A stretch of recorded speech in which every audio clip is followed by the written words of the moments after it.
Na daw ang ating guest for today, ang ating ASEC ng Department of Tourism. Para pag-usapan nga naman natin ano nga ba yung nangyari dito sa nangyaring ASEAN Tourism Forum 2026. Joining us on the line, ASEC Zarina Zara Loyola from the Department of Tourism. ASEC, good morning, Peter at Rica mula sa programang Balita Patan. Kumusta ka po? Ma'am Risa, Sir Peter, magandang umaga po sa inyong lahat at sa inyong mga tagapakinig. On behalf of Secretary Cristina Frasco at ng aking mga kasamahan sa DOT, good morning po. Thank you, ASEC Ina. Ayan. ASEC Ina.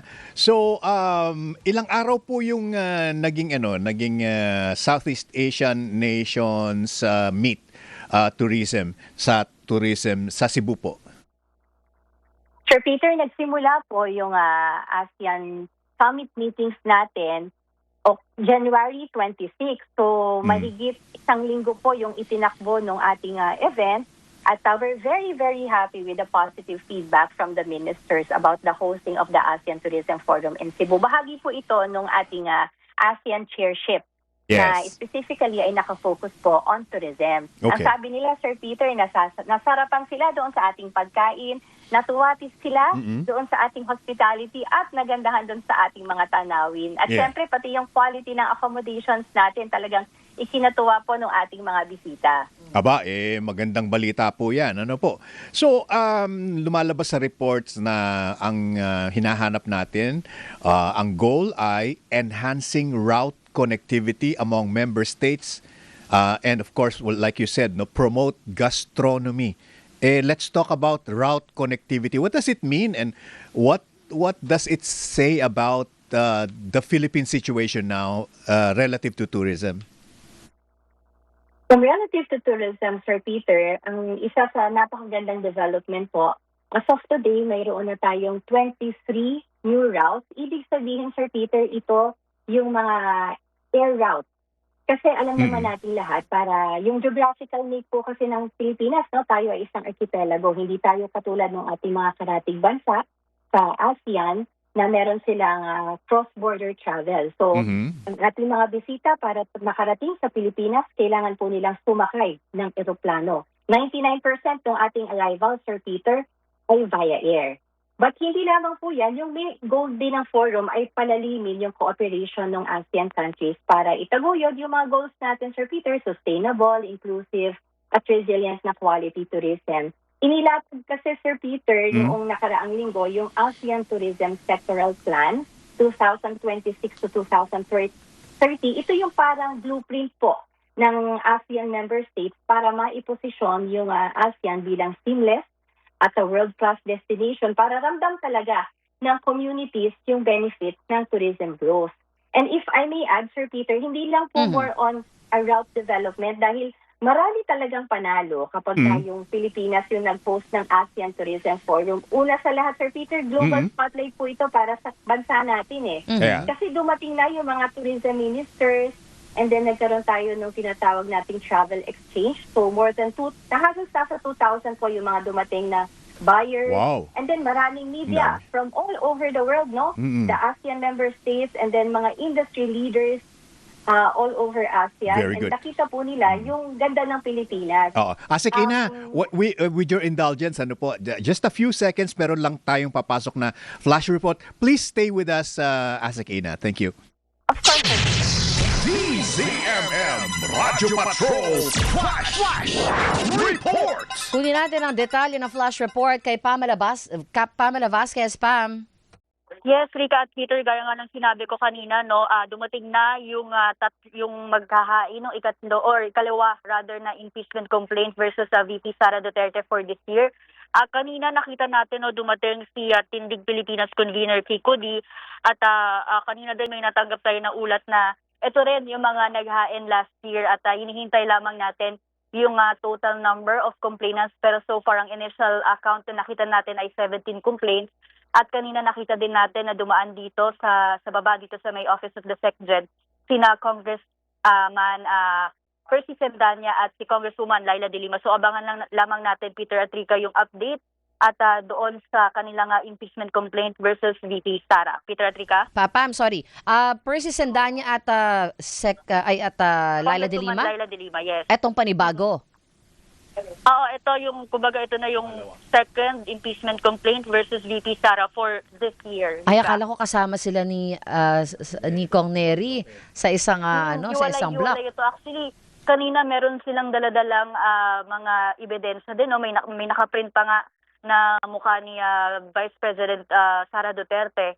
At kanina din meron tayo nakita na nakakabit sa kanilang mga sa braso na color peach na ribbon. So mamaya alamin din natin kung yung ibig sabihin nun, kumbaga symbolism nun, Rika. Oo nga, nakikita nga namin. Sige, maraming salamat, Pamela Vasquez. Extra, please.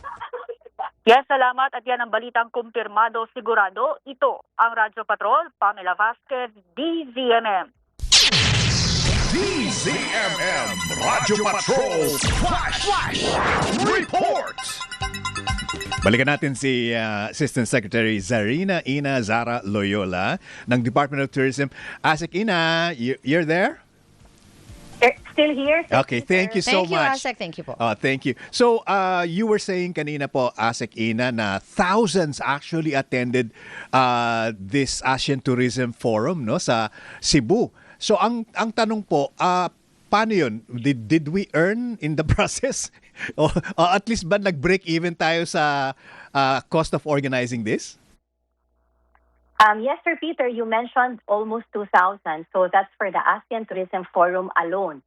So we're also the chair for the ASEAN Summit, and we're expecting about 5,000 in Cebu alone kasi yung mga meetings po niyan nagkalat sa iba't ibang bahagi ng bansa. And I was saying, winner talaga, Sir Peter, kapag nag-host ang isang bansa kasi meron yung global spotlight na sinasabi natin. And then pangalawa, direct boost ito sa local economy. Yung tanong mo, meron ba tayong kinita dito? Meron po. Yung mga hotel, yung transport natin. Kasi nag-stay sila, Sir Peter. And then kumain din po sila. So nasubukan nila yung ating food tourism, yung mga tour operators natin, yung mga MSMEs, lahat gumagalaw po yan. So hindi libre po hindi libre yung mga delegates na nagpunta dito, hindi hinost ng Pilipinas. Ang hosted po ng Pilipinas ay yung mga ministers, pero yung mga kasama po nila, sila po ay gumastos na ng sarili nila. Nagbayad sila ng kanilang sariling hotel, kumain sila gamit yung kanilang sariling pagkain. At ang kagandahan po niyan, syempre kapag umikot po sila, meron tayong mga hosted tours, Sir Peter. Pero on the side, kapag sila po ay bibili ng pasalubong, profit na po yun. So may immediate spending po na nangyayari. And then may job generation kasi meron po mga tour guides na in-engage. And then may long-term bookings po tayo na sumusunod pagkatapos ng forum na ito. What I wanted to add, Sir Peter, yung base sa datos ng Department of Tourism, alam niyo po ba na 50% ng ating mga bisita ay repeat visitors? Ibig sabihin, kapag sila ay pumunta ng Pilipinas, napakalaki ng chance sa 50%. 50% bumabalik. Maganda naman kasi talaga, Asik, ang Pilipinas, no? But what you said po kanina is enhancing yung inter-country travels, yung dami ng mga routes, air routes natin papasok ng Pilipinas. Pero ang ganda ng Pilipinas at iba-iba yung mga pwede nilang puntahan. And alam din po natin, pati yung internal travel, marami rin po tayong air routes, no? How are we gonna expand doon sa pagpapaganda din nung inter-island traveling po natin para dun sa mga pupunta from outside the country can enjoy other parts of the Philippines? What we in the Department of Tourism do, Ma'am Rica, is to encourage yung mga additional routes kasi we are for the decongestion of our major gateways. So, sa ilalim po ni Secretary Frasco ay talagang maiting na isinusulong na maikapakalat pa yung mga air routes natin nang sa gayon ay mas maabot pa ng ating mga turista yung iba't ibang bahagi ng bansa. Kasi yung domestic tourism natin, if that's what you're trying to say, ma'am, napakalaking component po yan ng domestic or ng tourism industry natin. It's a trillion peso industry. Noong 2024, 134 domestic trips po yung nangyari sa ating bansa. So amounting to revenue of about 3 trillion pesos. Opo. Maganda din po na meron po tayong mga inaasikaso na ganyan. Also because it affects job generation. But these kind of jobs, Ma'am Ina, hindi naman po lahat ito ay permanent or long-term for those na mga kababayan natin. How can we make this a better job opportunity for them? So when we talk about jobs, it's very important to note na napakalaki po ng papel ng tourism industry natin. According po sa Philippine Statistics Authority, noong 2024 ay nasa 6.75 million, Ma'am Rica. Yung trabaho na naidulot ng turismo, ito po yung mga direct jobs. Ibig sabihin, permanente po ito, 6.75 million. Ngayon, kung pag-uusapan po natin yung mga indirect contributions naman ng turismo sa employment, ngayon din po sa PSA, umaabot naman po yan sa 16 million. So, marami pong ginagawa ang Department of Tourism to make sure na that we're able to sustain this initiative. Kabilang na po dyan yung ating mga training program. So, we have also the Filipino Brand of Service Excellence Program, which is a very, very important component of a Philippine tourism now dahil ito po yung nag-make sure na tayo ay at par doon sa ating mga sa ibang bansa, sa standards na hindi lamang pang Pilipinas, kung hindi world-class din. Yan. Sikina, alam mo, bigla ko naisip po yung yung SEA Games yung Southeast Asian Games Kapag nag-host ang Pilipinas, or for that matter, kung sino man ng bansa like Thailand, normally yan, merong tinatawag na home court advantage. Miss Universe lang? May home court advantage. Opo. Bigla kong naisip itong ating tourism, Asian Tourism Forum. Tayo po ang nag-host. Ano po ang home court advantage natin na nakuha? Tama yan. Kasi parang kapag ka sinasabi, di ba, kapag ka Miss Universe, mas malakas yung sigaw, Sir Peter. Opo. Kapag ka maglalakad si Miss Philippines, iba yung cheer natin. Yes. So kapag ka dito po ginagawa yung ASEAN Tourism Forum, at not just the ATF, but the ASEAN Summit in general, napaka-importante nga po. Ika nga po kasi we have a seat at the table ang Pilipinas sa paghubog ng regional tourism policies. So bilang host, mas malakas po yung ating boses sa usapan, whether it's connectivity, multi-country itineraries, o mapa-sustainable tourism, digitalization. Hindi lang po tayo taga-sunod kasama tayo sa nagsiset ng agenda for ASEAN tourism. Kung mapapansin mo, Sir Peter, yung mga lumabas na litrato, si Secretary Frasco po ay nakaupo sa gitna. Katapat po niyan yung co-chair, yung incoming chair din natin na Singapore at nandoon din po, malapit sa kanya yung mga representatives o yung ASEAN head. Yeah. So, hindi po tayo taga-sunod. Kasama po tayo sa nagsiset ng agenda for ASEAN tourism. Abay, dapat lang po tayo host Secretary Frasco po, yung nag-lead talaga ng mga discussion. Opo. And then nandiyan din po, confidence signal ito dun sa ating mga investors, lalo na sa mga airlines. Kasi kapag nakita po nila na, kaya palang mag-host ng Pilipinas ng mga high-level international events, mas tumitibay po yung tiwala nila sa Pilipinas bilang tourism and MICE destination. Kasi bahagi po ito ng MICE, Sir Peter, yung meetings, incentives, conventions, and exhibitions.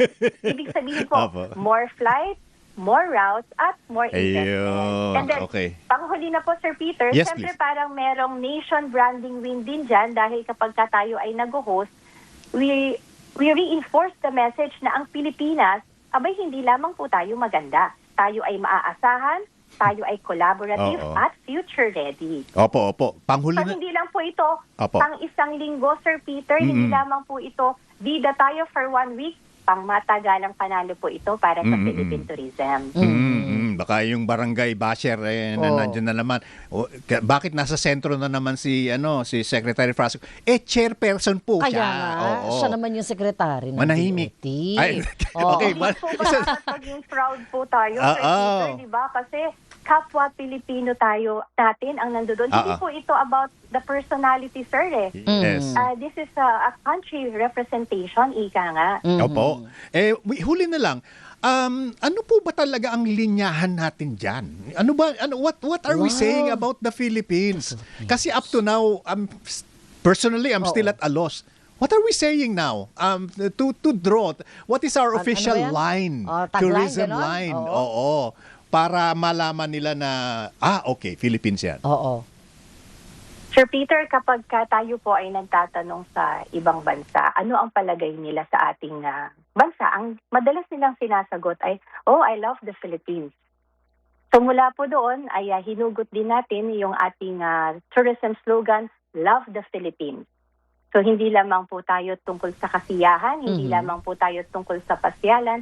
Ito po ay malalim na call to action para mahalin natin ang ating bansa, katulad na rin ng popular na sinasabi ng ating mga bisita, Love the Philippines. Oh, may kama ba yon? Love the Philippines? Ganon? Or isang buong Love the Philippines? Diretso po, isang Diretso. buong Okay. Love the Philippines. Oo, yeah. Para ang dami namin nalilito dyan, Asek. Pero salamat for clarifying that. And thank you for your time, Asek Ina, ha? Balikan ka Asik namin Ina, soon. thank you so much. We appreciate your time, ma'am.